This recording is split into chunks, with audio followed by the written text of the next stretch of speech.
celebrating the life. He championed many issues important to our community, our country, and our continent. Of former Representative Lincoln Diaz-Balart, Caplin's D.C. Bureau goes live. A rocky relationship I think it's a big mistake, and I hope he changes his mind. between the U.S. and Ukraine as President Zelensky attends a UK summit. And celebrating 180 years of statehood. The towns that really make Florida what it's known for. Caplin's D.C. Bureau goes live with coverage from the Florida House. These stories and more coming up on Newsbreak. Hello, South Florida. I'm Ivani Lewski. And I'm Julian Davis. Today is Tuesday, March 4th, 2025. Live from the Lee Caplin School of Journalism and Media in North Miami, this is Caplin News.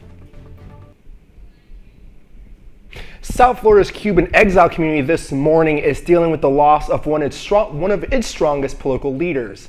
Relatives and colleagues of former Florida Congressman Lincoln Diaz-Balart are reacting to the death of the man who was a prominent figure in South Florida politics for nearly 2 decades. Caplin News DC Bureau reporter Natalie Dominguez is live in Washington. Lincoln Diaz-Balart was known for his strong stance on U.S.-Cuban relations, but those who knew him best remember his lifelong commitment to public service and his impact on the community and his loved ones.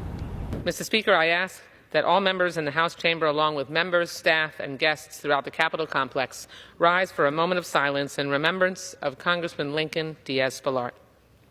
Diaz-Balart represented Florida's 21st District from 1993 to 2011. He was known for his tireless advocacy for a free Cuba and his role in shaping U.S. policy toward the country, including the Helms-Burton Act, which strengthened an embargo against the island. His brother, journalist Jose Diaz-Balart, remembered him as a man of principle and compassion. Lincoln was a defender of the silenced and the oppressed. He lived a life of service and did so in the most generous, effective, and compassionate way. And for that, and for a whole lot more, I am eternally grateful to him. His younger brother, Congressman Mario Diaz-Balart, currently represents Florida's 26th district. Together, they made history as the only brothers to serve in Congress at the same time. Representative Debbie Wasserman Schultz honored Diaz-Balart on the House floor. Lincoln was a fierce patriot. He championed many issues important to our community, our country, and our continent, but few, if any, fought any harder for a free and democratic Cuba. Diaz-Balart also worked on several key issues, sponsoring legislation to help Nicaraguan immigrants, among other initiatives. He is considered to have left a lasting impact on future generations of Hispanic leaders, creating in 2003 the Congressional Hispanic Leadership Institute with his brother Mario and former Congresswoman Ileana Ros-Lehtinen. Ros-Lehtinen told Miami's WPLG-TV the oppressed people of Cuba had no greater advocate for their freedom, and that he made it his life's mission to call for democracy and human rights for his native land. Although funeral arrangements haven't been announced yet, public memorials can be expected in Washington, D.C. and South Florida. Reporting live from Washington, D.C. with Caplin News, I'm Natalie Dominguez. Venezuelan leaders, students, and community members gathered in Sunrise to discuss the future of Temporary Protected Status, or TPS, and the ongoing challenges their community faces. Caplin News reporter Stephanie Tenya has more. Venezuelan leaders from different organizations gathered in South Florida to meet with Congresswoman Debbie Wasserman Schultz. Their goal to discuss issues affecting the Venezuelan community and advocate for solutions at the federal level. The meeting focused on working together to help Venezuelans with the problems they face here and in their country. Restating TPS is crucial for the Venezuelan community. It provides safety and stability for thousands of Venezuelans in the U.S. We are urging bipartisan support to secure the immigration relief for the 600,000 Venezuelans that would lose their protection status.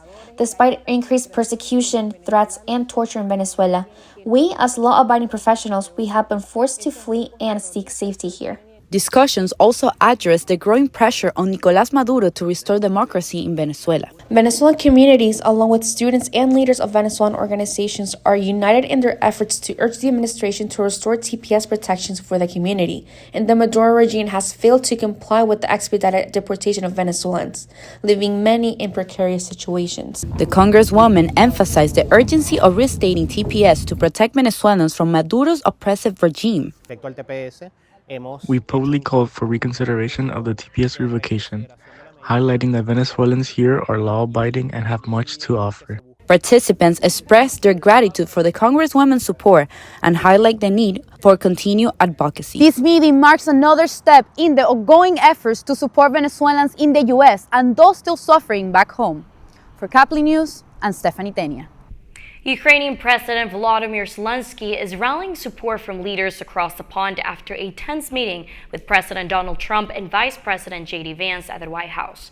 This as questions loom over U.S. backing for Ukraine. European nations are stepping up their commitments. Caplin's Gabriela Flores has the latest.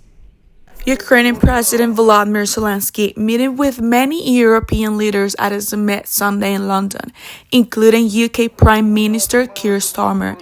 The two warmly embracing the exchange coming less than 2 days after Zelensky's explosive Oval Office clash with President Donald Trump and Vice President J.D. Vance over the U.S. involvement in the Ukraine-Russia war. Don't tell us what we're going to feel. I'm not telling you. Because you're in no position to dictate that. We're not in a good position. You don't have the cards right now. With us, you start having cards. Right. Following the combative meeting, President Trump canceled a joint press conference with Zelensky, and the Ukrainian leader was escorted out of the White House. The meeting leaving Western allies reeling in throwing the future of the Russia-Ukraine war into deep uncertainty. As the conflict enters the fourth year, many European leaders are hopeful a peace deal can be made between Russia and Ukraine. And on Sunday, British Prime Minister Starmer said the UK, France, and perhaps other countries will work on a plan to end the war. When a deal arises and is struck, that we stand ready, and Europe will play a big role here to make sure that that deal, that peace can be maintained. But many Republican leaders backing Trump and accusing Zelensky of being ungrateful and uncooperative. I think it's a big mistake, and I hope he changes his mind. On Saturday, Zelensky and Starmer signed an agreement to accelerate $2 billion worth of loans to Ukraine. This is Gabriela Flores for Caplin News. Since the weekend, the Federal Aviation Administration has been investigating multiple reports of airplanes receiving false collision alerts before landing at Ronald Reagan International Airport. Various flight crews from commercial airlines have reported these mysterious alerts, causing pilots to abort their landing in an effort to avoid potential collisions. The investigation is still ongoing. As of today, Starbucks has removed 13 beverages from their menu. The discontinued beverages include multiple frappuccinos, the iced matcha lemonade, white hot chocolate, and the Royal English breakfast latte. Starbucks stated many of these drinks weren't as popular and were more time-consuming to make. According to officials, this decision provides an opportunity to increase profit and improve the pace for customer service. Yesterday was the last day the drinks were being sold. The Miami Heat fighting their magic, playing the Washington Wizards here at home. That's still ahead, and so is the story. We have articles from British colonizations and newspapers talking about Florida being this cool new place to go and see. Its connections to other countries like Cuba, and also the Panama Canal are also mentioned. Speaking of Florida and D.C., the Sunshine State celebrated the anniversary of its statehood and its unofficial embassy. Newsbreak will be back in 2 minutes.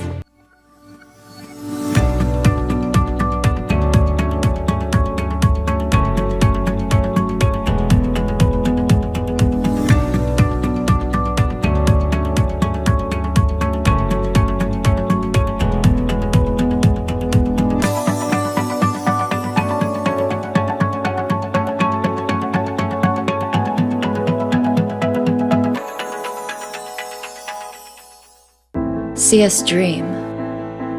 See us remember.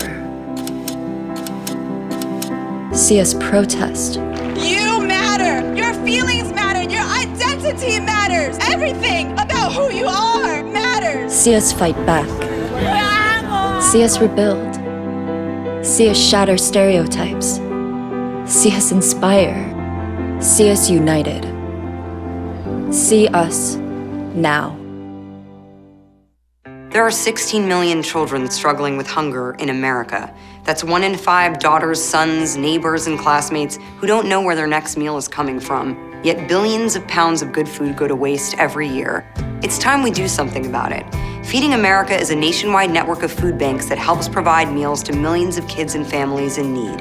Visit feedingamerica.org to help them feed even more. Together, we can solve hunger. Together, we're feeding America.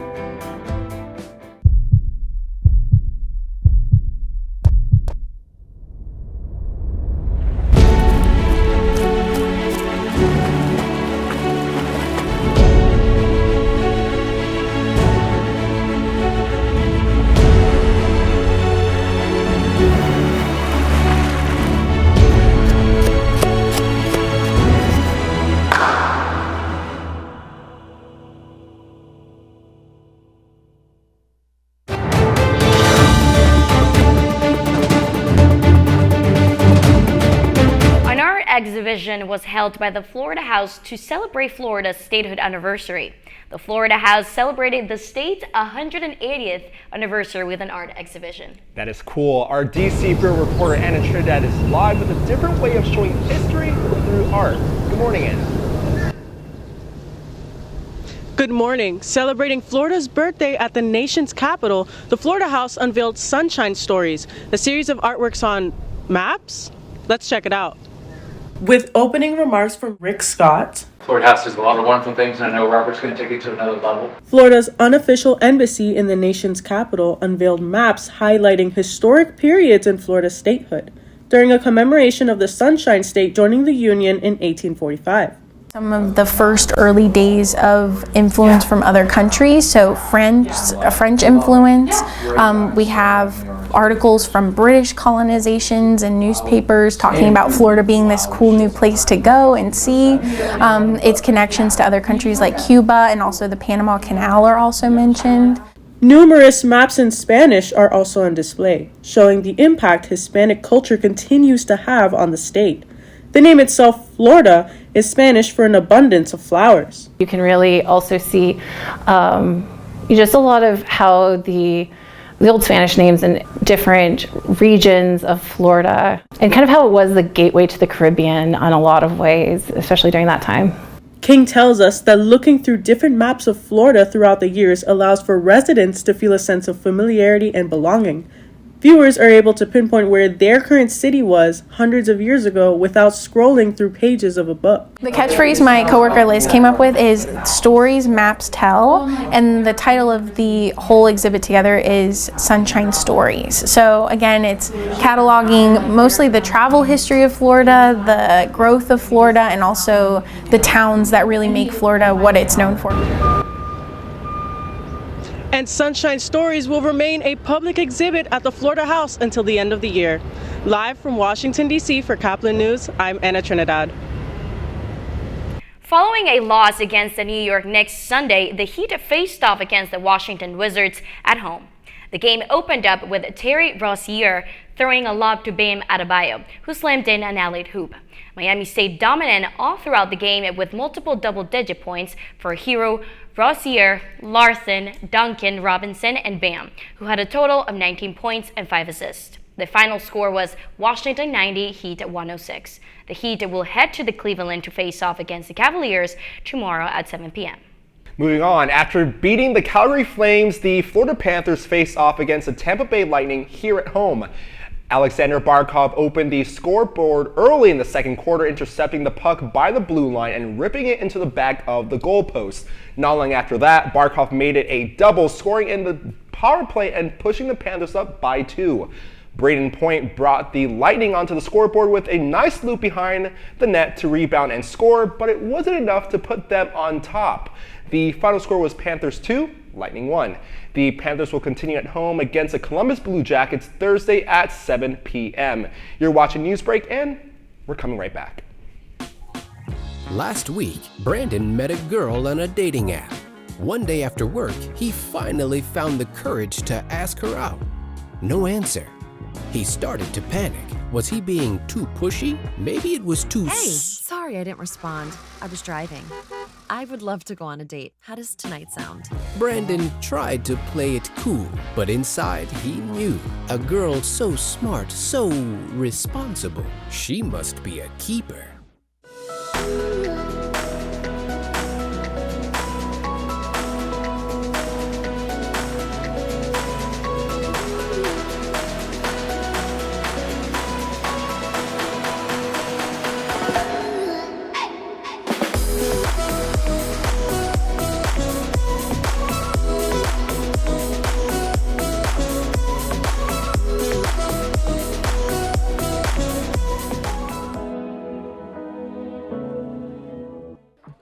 How do you know when you've made the right decision? It's the feeling you get in your gut. The one that tells you what's right or wrong. It's the one that says, sure, I can have a drink. Or the feeling that says, okay, I've been drinking. Now what? It's the voice inside you that says, I'm buzzed. Better leave the car when it's time to go. Plan ahead. Catch a sober ride. Buzz driving is drunk driving. Every day, millions of people are connecting and even though we're overcoming obstacles, watching each other's backs, and banding together. we should still make an effort We should still make an effort to get to know each other. on a deeper level. Father, Cosplayer, Mentor. actor. it's time we take a step forward It's time we take a step forward come together, and discover how What was that, accepting our Jackie? differences can make us stronger.